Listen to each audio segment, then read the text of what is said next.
Hey guys, today I'm going to show you how I decorate beanies by heat pressing them without getting any distortion. Stay tuned.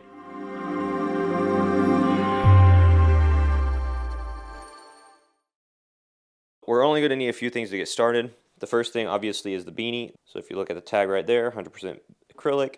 These are usually a crowd favorite for getting things decorated. They have the nice 3-inch cuff at the bottom. I do also have a few other options in here, like Scully's that don't have the 3-inch cuff. But this, a black one, 3-inch cuff. If you just buy a couple dozen of them, have them on hand. Typically people will ask for one of these, so that's why I stock them.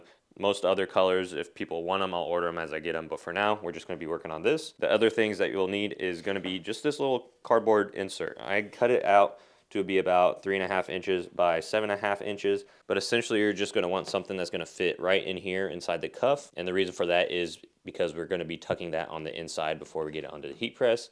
And the last thing we're going to be needing is the 1/8 inch foam pad, which either comes with the 360 IQ or you can buy it separately in the set. I do have a couple other things here that I used. Obviously this little cutting mat so I don't get my table all marred up. Some scissors if you need to use them. I do have a box cutter knife, as well as if you want to use one of these little pizza cutters. They're pretty handy to cut some shapes out. But since I've already cut this out, I'm not going to bring you guys through that. But I'm going to go ahead and get the tripod ready and get you guys set up and show you guys how to get these pressed on. Now that we are set up over here, I'm going to go ahead and go over the settings on the heat press, which you guys cannot see. Now you guys can. Basically, it's going to be at 310 degrees Fahrenheit for 40 seconds, give or take a little bit of time. Essentially, what you're doing here is you're going to be doing less pressure with longer time to let that heat kind of soak in and activate that adhesive. Pressure, I really have it cranked all the way up. Even when I press it down, essentially it's not even pressed down to the platen. This is because we're going to be adding a lot of thickness, and I don't want to crank it down for these beanies, like I said. So to get this set up, first thing we're going to get is the beanie and the insert, and get that insert tucked in underneath the 3-inch cuff. So you're going to kind of want to get it as centered as you can in here, not all the way down to the bottom, not sticking out the top, just in the middle where you're going to be pressing something. So that's going to be pretty good. And there's space on the sides, space on the top and bottom.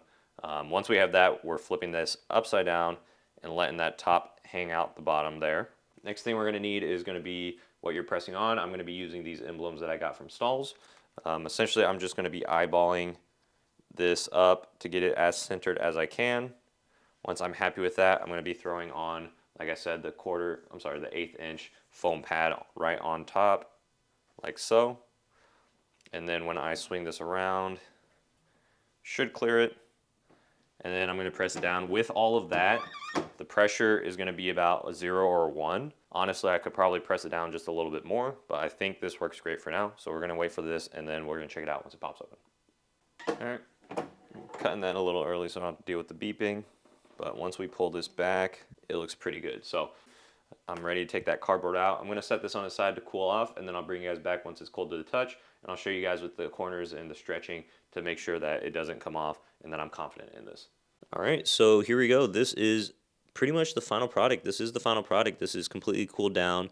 I've already taken a look at these edges here, and they're all pressed down extremely well. I'm extremely confident that this is not going to peel off, and it's going to stand the test of time.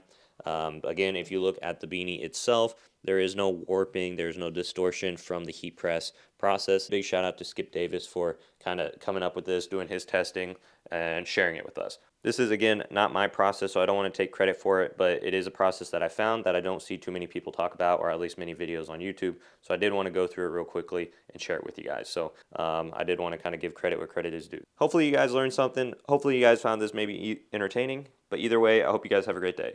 Take care.